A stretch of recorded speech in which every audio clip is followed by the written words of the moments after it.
कुल हिंद मजलिस इत्तेहादुल मुस्लिमीन की जानिब से मिलादुन नबी सल्लल्लाहु अलैहि वसल्लम के खुसूस में जलसे रहमतुल आलमीन और कुल हिंद नातिया मुशायरे का इनेकाद किया जा रहा है। पार्टी दफ्तर दारुसलाम में जलसा रहमतुल आलमीन सल्लल्लाहु अलैहि वसल्लम और नातिया मुशायरे के इनेकाद की तैयारियां शुरू हो गई हैं।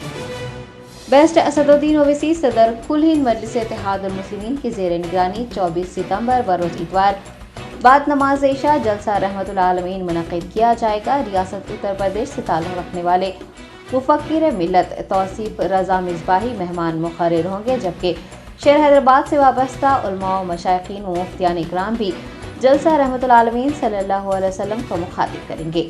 कुल हिंद नातिया मुशायरा सदर मजलिस बेस्ट असदुद्दीन ओवैसी की ज़ेर निगरानी 25 सितंबर बरोज़ पीर बाद नमाज इशा दारुसलाम में ही मुनक़िद होगा। मुशायरे में दीगर रियासतों जैसे राजस्थान, उत्तर प्रदेश, भोपाल के अलावा तेलंगाना के मुख्तलिफ अजला के शोरा इकराम शिरकत करेंगे और बारगाह रिसालत सल्लल्लाहु अलैहि वसल्लम में नजराना अक़ीदत पेश करेंगे। दारुसलाम में जलसा रहमतुल आलमीन और कुल हिंद नातिया मुशायरे की तैयारियों का आगाज़ हो चुका है। मुंतज़मीन ने आशिक़ान रसूल से ज़्यादा तादाद में शिरकत की ख्वाहिश की है।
Germantown super speciality hospital, doctor Mir Jawad Jar Khan, senior experienced orthopaedic surgeon, bone fracture, joint replacement, hip replacement और स्पाइन सर्जरी कामयाबी से अंजाम दे रहे हैं। इसके अलावा neuro surgery, cardiology, gynaecology, dental, general medicine, dialysis और फिजियोथेरेपी जैसे शोबाजात में इंतहाई कामयाबी के साथ वाजबी फीस में इलाज किया जा रहा है। शेयरिंग और प्राइवेट रूम्स, अस्पताल में 24 घंटे MRI, CT scan, 2D digital x ray, ultrasound, operation theatre, ICU और लैब की सहूलत दस्तयाब है। आपकी उम्मीदों के ऐन मुताबिक Germanten super speciality hospital, pillar number 150, Attapur, Hyderabad.